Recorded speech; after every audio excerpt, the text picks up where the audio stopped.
Hey guys, कैसे हो आप सभी। Welcome back to my channel GB anime world. आज हम एक्सप्लेन करने वाले हैं बुक ऑफ द एस्पर को, जो सच में ज़बरदस्त होने वाला है। तो अभी के अभी वीडियो को लाइक कर दो, शेयर कर दो और हाँ, कमेंट करना मत भूलना। और अगर तुमने पिछले चैप्टर्स मिस कर दिए हैं तो कोई बात नहीं, चैनल पे प्लेलिस्ट अवेलेबल है, जाके देख लो। और अगर देख चुके हो तो चलो बिना टाइम वेस्ट किए शुरू करते हैं आज का धमाकेदार एपिसोड। और अगर आपको वीडियो हिंदी में देखनी है तो बस YouTube की सेटिंग में जाइए, वहां से ऑडियो ट्रैक बदलकर हिंदी चुन लीजिए। शुरू करते हैं आज का धमाकेदार एपिसोड। पेगडा, मैग्रिज, एलियोथ, मिजार। हर तारे की धरती पर चमकने के साथ जुओ फैन के हाथ बदलते और जगह बदलते गए। हर बार वो शांगवान फेयून से सैकड़ों मील दूर ले जाया जाता, अब फ्लाइंग क्लाउड सिटी से 500 मील से ज्यादा दूर। शांगवान फेयून की टीम मक्खियों की तरह थी, जो शानदार रोशनी की ओर खींची जा रही थी, हमेशा पीछा करते हुए लेकिन हमेशा पीछे रह जाते। हर ट्रांसफर के साथ ये छोटी सी देरी बढ़ती गई, जिससे अंतर 50 किलोमीटर से ज्यादा हो गया। लेकिन लोग सिर्फ अपने दांत पीस सकते थे और कोशिश करते रहते थे। वे किसी और के मनोरंजन के लिए कुछ ऐसा पीछा करने वाले मूर्खों की तरह थे जो वहां था ही नहीं। तो चौथी रोशनी के बाद शांगवान फेयून का धैर्य खत्म हो गया, उसका गुस्सा फट पड़ा। नरक में जाए, क्या ये कमीना हमारे साथ लुका छिपी खेल रहा है? उसे फिर से कोशिश करने दे, मैं 1 इंच भी नहीं हिलूंगा। सबसे बुरा ये कि मैं उसके बेटे को खत्म कर दूंगा और बाद में गू यिफान से हिसाब चुकता करूंगा।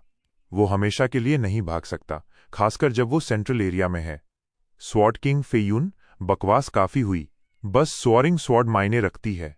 जब तक तलवार हमारी पहुंच से बाहर है, हम उसके बेटे का एक बाल भी बांका नहीं कर सकते। अगर वो तैश में आकर इसे किसी अंधेरे गड्ढे में हमेशा के लिए फेंक दे तो फिर क्या? बेली जिंगवेई ने उसे चेतावनी भरी नजर दी, फिर उन 10 एरे मास्टर्स की तरफ मुड़ा जो उनके साथ चल रहे थे। ग्रैंड मास्टर्स, आप एम्पायर के सबसे अच्छे एरे एक्सपर्ट्स में से हैं। क्या इतने समय बाद आपको इस एरे के बारे में कुछ समझ आया? 10 एक्सपर्ट्स ने एक दूसरे की तरफ देखा और हिचकिचाए। आखिरकार एक बोला, प्राइम मिनिस्टर, पहले हमें इस स्टार एरे के बारे में बहुत कम समझ था, लेकिन अब हमें कुछ चीजें दिखने लगी हैं। सामान्य टेलीपोर्टेशन एरे लेई लाइंस का इस्तेमाल करके यात्रा करते हैं, जो बिंदुओं के बीच की दूरी को छोटा करते हैं। बस इन रास्तों को तोड़ना होता है और ट्रांसफर रुक जाता है। स्टार टेलीपोर्टेशन एरे के साथ वो स्वर्ग के रास्ते का पालन करते हैं, स्टार पावर का इस्तेमाल करके स्वर्ग और धरती को जोड़ते हैं, इसलिए ये अटूट हैं। ये किसी भी लेई लाइन टेलीपोर्टेशन एरे से कहीं बेहतर हैं। मुझे उसकी एरे में स्किल की परवाह नहीं, न ही ये कि वो तुमसे कितना बेहतर है। मैं बस ये जानना चाहता हूं कि उसे पकड़ने का हिस्सा कहां आता है। बेली जिंगवेई का चेहरा गुस्से में सिकुड़ा। अगर वो ऐसे ही चमकता रहा तो क्या ये हमेशा चलता रहेगा? वो आराम कर रहा है, जबकि हम उसे पकड़ने के लिए इधर उधर दौड़ते हुए थक जाएंगे। ओह, ऐसा होने की संभावना नहीं। प्राइम मिनिस्टर निश्चिंत रहें। एरे मास्टर ने आसमान की तरफ इशारा किया, समझाते हुए, दुनिया की ताकतें संतुलन में हैं, अपने नियमों से शासित। इन्हें कोई भी नश्वर कभी नहीं तोड़ सकता। स्टार एरे शानदार है, लेकिन ये दुनिया की प्रकृति का पालन करने से नहीं बच सकता। ये खत्म होगा। अब तक हमने जो देखा उसके आधार पर उसने बिग डिपर के 7 तारों में से 6 की शक्ति को क्रम में उधार लिया है, जो नीचे जमीन पर सेट किए गए एरे के अनुरूप हैं। हमारे हिसाब से अगला आखिरी होगा। तारों की शक्ति अल्केट के जरिए खत्म हो जाएगी। ये तारा पिछले स्थान से संबंधित होने के कारण अपनी रोशनी इस धरती पर ठीक वहां डालेगा।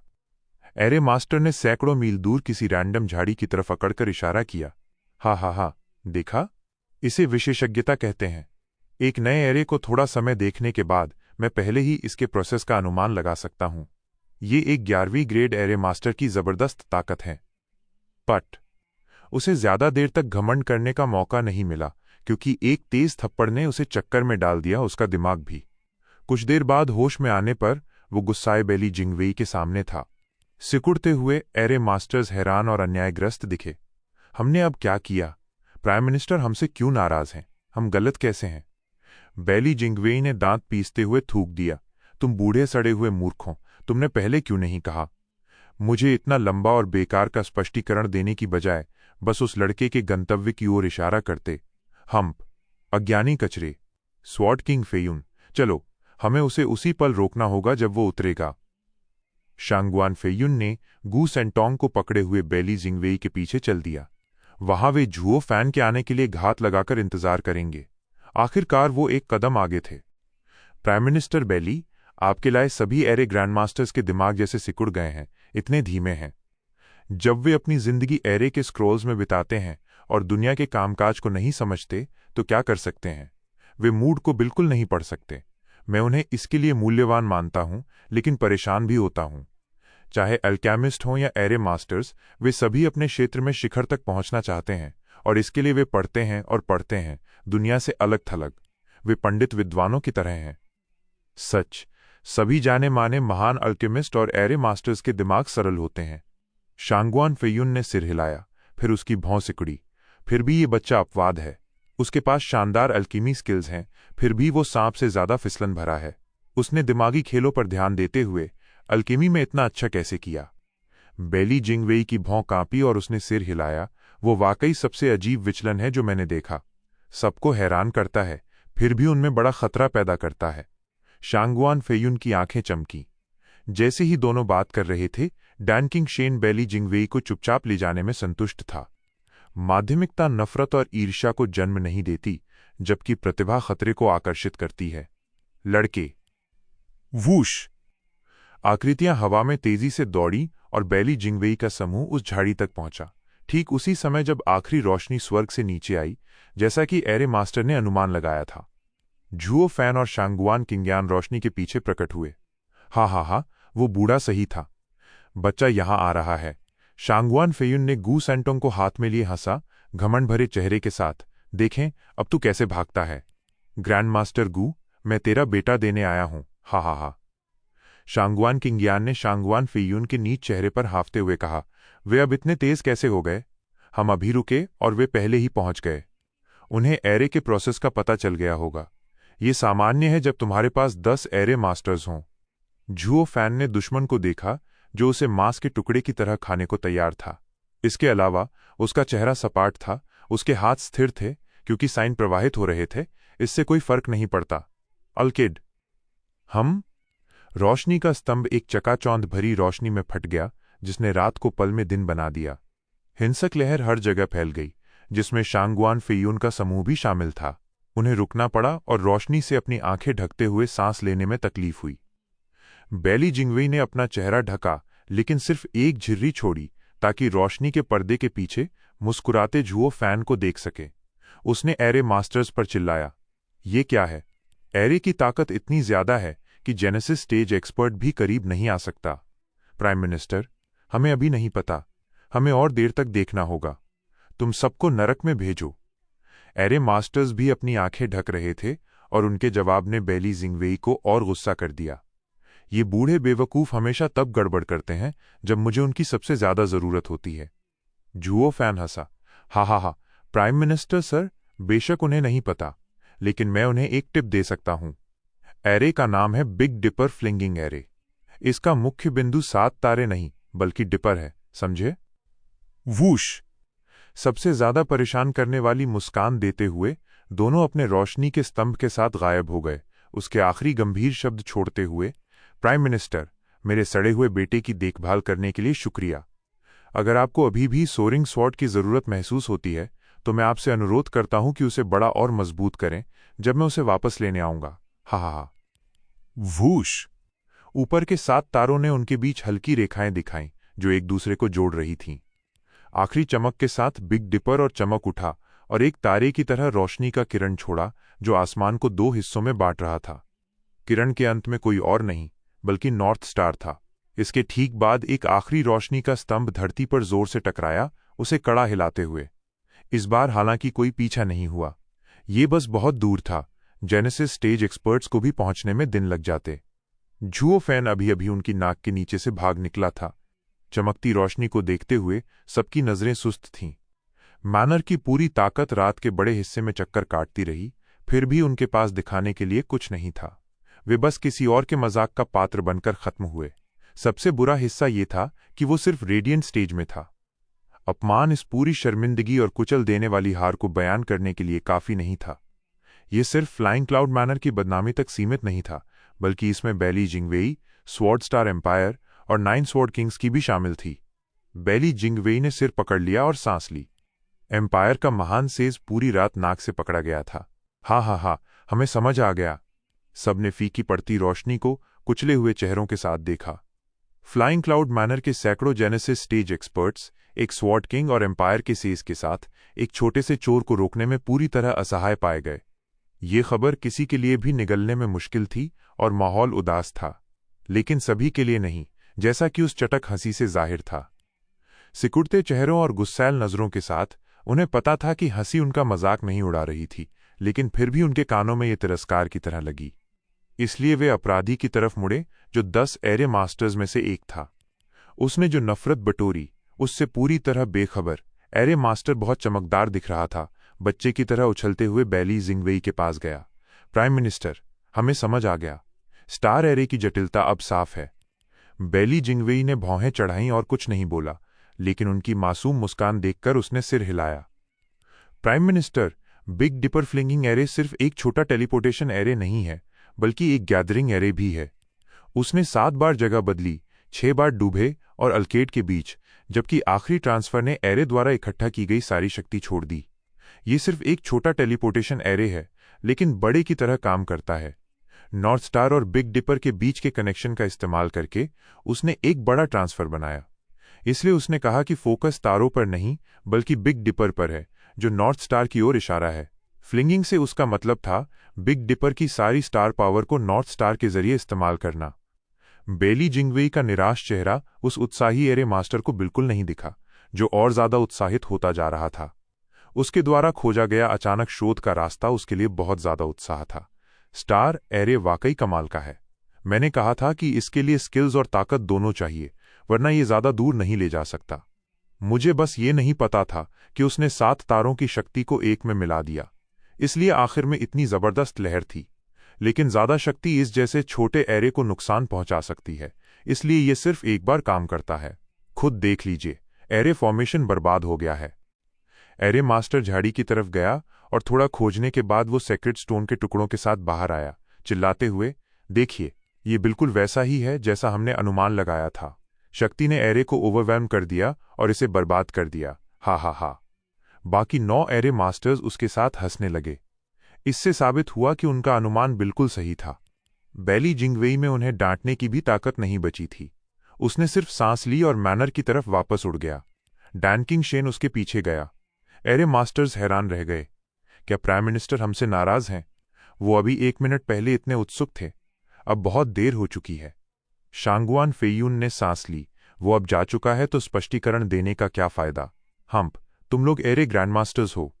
शांगुआन फेयून भी गार्ड्स के साथ चला गया। कुछ ने तो उन्हें तिरस्कार भरी नजरों से भी देखा। किताबी कीड़े बस दिखावा करना चाहते हैं। 10 हैरान और बेखबर रह गए। बहुत देर? हाँ, देर तो हुई, लेकिन बहुत देर नहीं।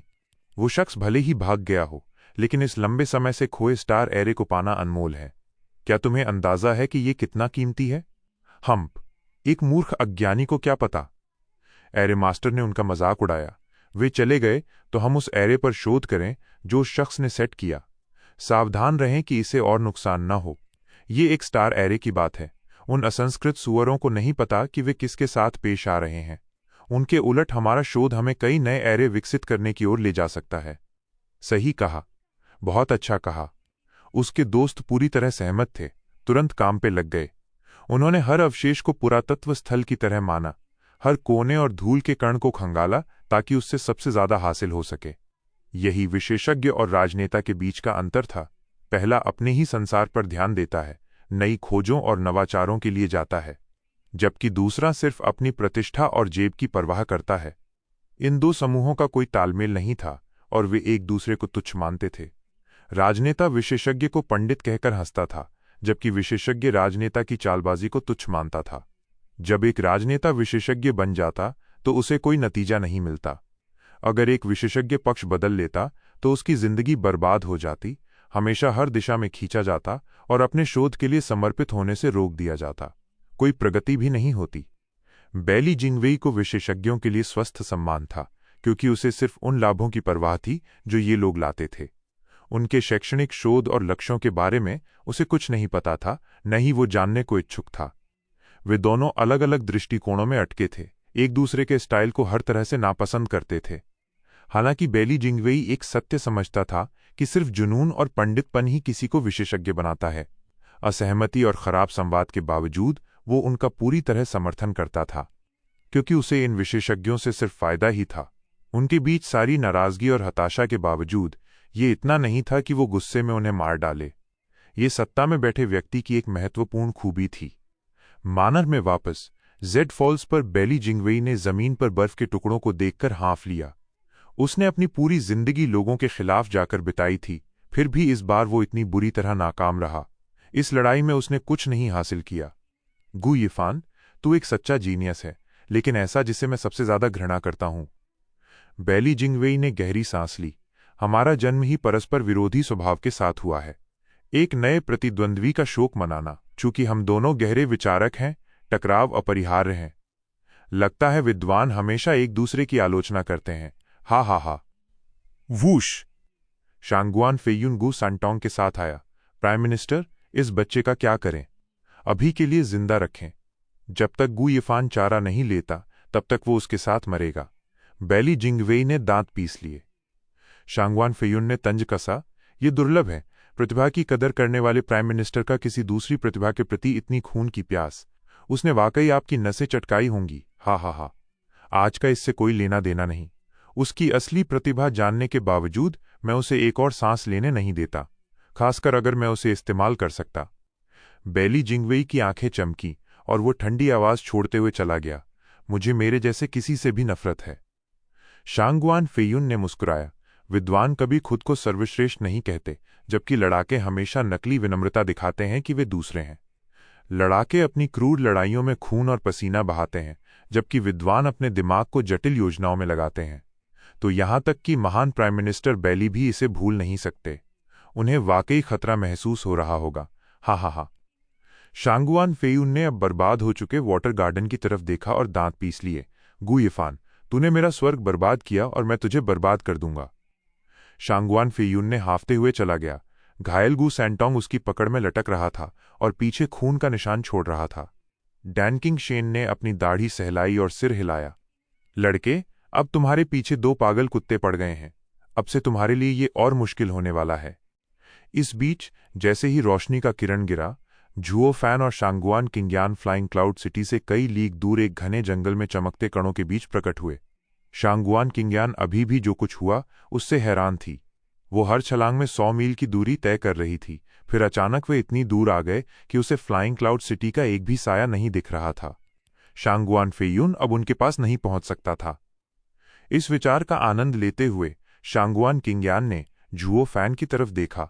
मिस्टर गु, तुमने कैसे? यहां इंतजार करो, मुझे थोड़ा गुस्सा उतारना है, झुओ फैन ने ठंडे स्वर में कहा और एक अंधेरी गुफा में गहराई तक चला गया। शांगुआन किंग्यान चिंतित दिखी। उसके शब्दों से डरते हुए वो तनाव में इंतजार करने लगी। जल्द ही गुफा से जानवरों की चीखें गूंजने लगीं, जो गुस्सा और हताशा से भरी थीं। शांगुआन किंग्यान झटके से हिली। उसने सिर झुका लिया, क्योंकि उसे उसका दुख समझ आया। उसे इसे निकालने की जरूरत थी। फ्लाइंग क्लाउड सिटी से उसे और यंग सैंजी को निकालने की सारी सही योजना नाकाम हो गई थी। मेरी वजह से उसका बेटा पकड़ा गया। वो हर चीज के लिए खुद को दोषी मान रही थी, अकेले में पछतावे के आंसू बहा रही थी।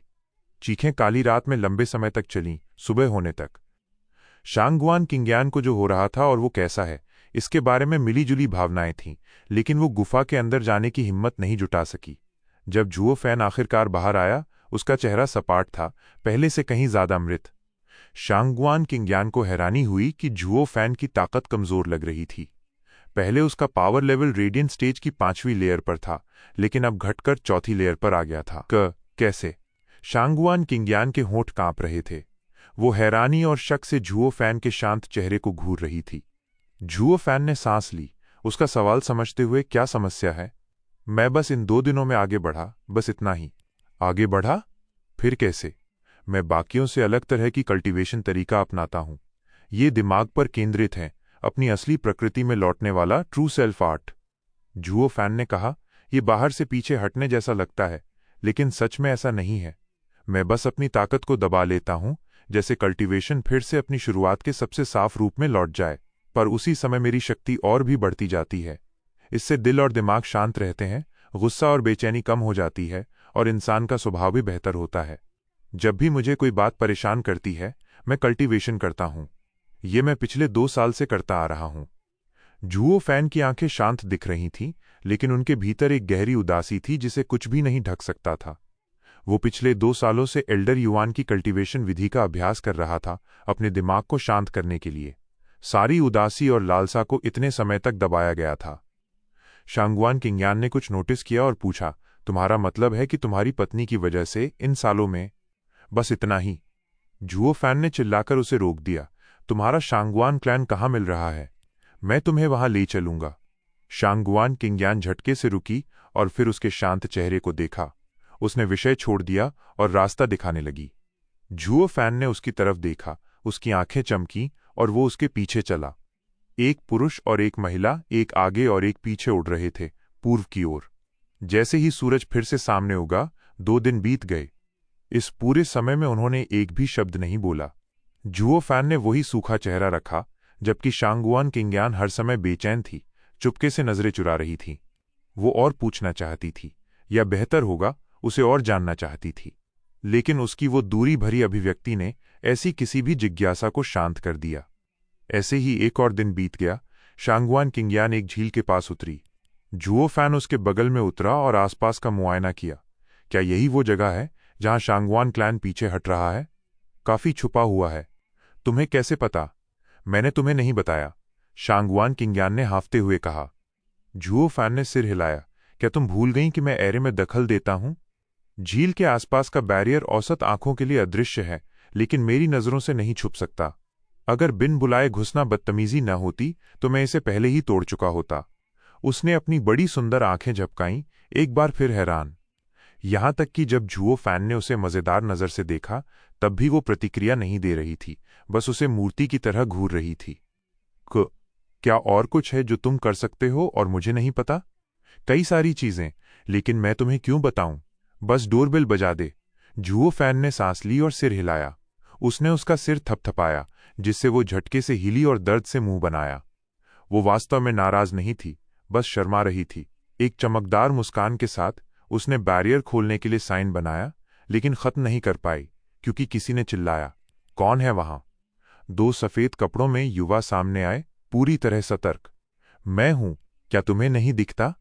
ठुड्डी बाहर निकालते हुए शांगवान किंग्यान ने घोषणा की। दोनों रुके, फिर फट पड़े। यंग मिस, आप वापस आ गईं। क्लैन हेड को आपकी बहुत चिंता थी। शांगवान किंग्यान ने मुस्कुराते हुए सिर हिलाया। रुकिए, गु यिफान, तुम यहां चेहरा दिखाने की हिम्मत करते हो? मर!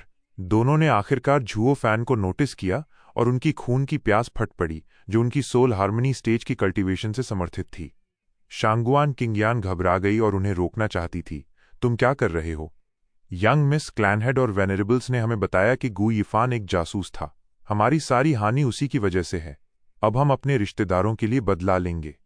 दोनों ने थूकते हुए शांगवान किंग्यान को सलाह दी। यंग मिस, हट जाइए। उसके सुंदर शब्दों से धोखा न खाएं, उसे मरना ही होगा। दोनों की क्रूर नजरों ने उसे तनावग्रस्त कर दिया। वो फिर भी उनके सामने खड़ी रही, जुओ फैन की रक्षा करते हुए। जब तक मैं यहां हूं, कोई भी मिस्टर गु के शरीर का एक बाल भी नहीं छू सकता। Young miss. दोनों ने शांगवान किंग्यान के दृढ़ संकल्प को देखा और हार और दर्द में सांस ली। शांगवान किंग्यान ने पीछे देखा और फुसफुसाया, जल्दी चले जाओ, इससे पहले कि पिताजी बाहर आएं। अब जब मैं अभी भी तुम्हें बचा सकती हूं। जब सब यहां होंगे, मैं कुछ नहीं कर पाऊंगी। किसी ने तुमसे नहीं कहा। मैं सिर्फ तुम्हारे पिताजी से मिलने आया हूं।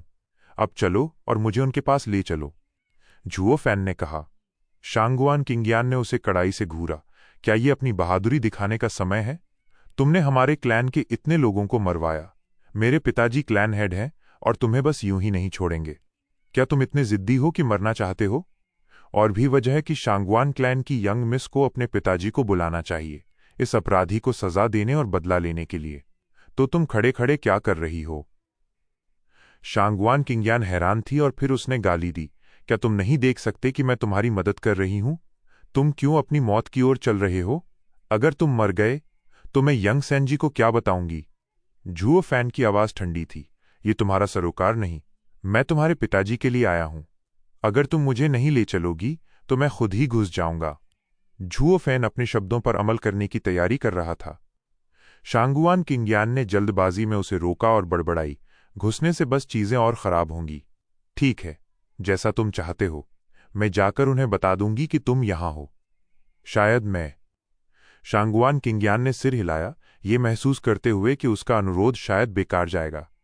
लेकिन चूंकि झुओ फैन पर कोई मनाना काम नहीं कर रहा था, उसके पास सबसे बुरे के लिए तैयार होने के अलावा कोई चारा नहीं था। शांगुआन किंग्यान ने अपना साइन बनाया और शांत झील का पानी लहराने लगा। एक काला छेद बना और एक गहरी गुफा का प्रवेश द्वार उनके सामने प्रस्तुत हुआ। तुम दोनों अच्छे से रहो, मेरे लौटने तक तुम्हें कुछ नहीं करना है, साफ है? शांगुआन किंग्यान अंदर जाने वाली थी, फिर उसने दोनों गार्ड्स को चेतावनी दी कि कोई गड़बड़ न करें। दोनों ने एक दूसरे को देखा और बहुत सम्मानपूर्वक झुके। यंग मिस के आदेश के अनुसार। हम समझ गए। तुम्हें समझना ही चाहिए। शांगुआन किंग्यान ने सिर हिलाया और उसकी ड्रेस हिली जब वो अंदर गई। उसने चिंता से पीछे देखा। मिस्टर गू, तुम अभी भी जा सकते हो। झुओ फैन ने आंखें घुमाईं। शांगुआन किंग्यान ने सांस ली और गहराई में चली गई। गुफा में उसकी लगातार दूर होती कदमों की गूंज सुनाई दी, जब तक कि वो गायब नहीं हो गई। गार्ड्स हर आवाज को सुन रहे थे, ये सुनिश्चित करने के लिए कि वो चली गई। फिर उन्होंने नीच मुस्कानें बिखेरीं। उनकी खून की प्यास झुओ फैन की ओर थी, जो हमला करने को तैयार थे। झुओ फैन ने एक असहनीय मुस्कान दी। यंग मिस वापस आ गई। शांगुआन किंग्यान ज्यादा दूर नहीं गई थी और एक गश्ती ने उसकी वापसी की घोषणा खुशी से की। क्लैन हेड तुरंत दौड़कर आया। अपनी बेटी के जिंदा होने की खुशी को रोक नहीं पाया। उसने उसे कसकर गले लगाया। यानेर, तुम आखिरकार यहां हो। तुम्हें चोट तो नहीं लगी? मैं ठीक हूं पिताजी, पूछने के लिए शुक्रिया। शांगुआन किंग्यान भी खुश थी। फिर शांगुआन फेशोंग ने जल्दबाजी में पूछा, यानेर, तुम अब तक वापस क्यों नहीं आई? उसने तुम्हारे साथ कुछ तो नहीं किया? नहीं, मिस्टर गू ने मुझे बचाने के बाद से अच्छा व्यवहार किया। उसने मुझे यहां तक पहुंचाया। क्या उसने तुम्हें यहां लाया? तो गाइस, आज का चैप्टर यहीं खत्म होता है। अगर वीडियो पसंद आई हो, मजा आया हो और आप सपोर्ट करना चाहते हो तो नीचे सुपर थैंक्स या सुपर चैट का इस्तेमाल कर एक छोटा सा सपोर्ट भी कर सकते हो। मेरे लिए आपका छोटा सा सपोर्ट भी बहुत मायने रखता है। और अगर तुम बुक ऑफ द एस्पर की आगे की एपिसोड्स भी देखना चाहते हो तो चैनल को अभी सब्सक्राइब कर लो, क्योंकि अगला एपिसोड और भी ज्यादा तगड़ा होने वाला है। तुम लोगों का सपोर्ट ही मुझे और मेहनत करने का जोश देता है। और हाँ, जाते जाते कमेंट में जरूर बताना कि आज का एपिसोड कैसा लगा।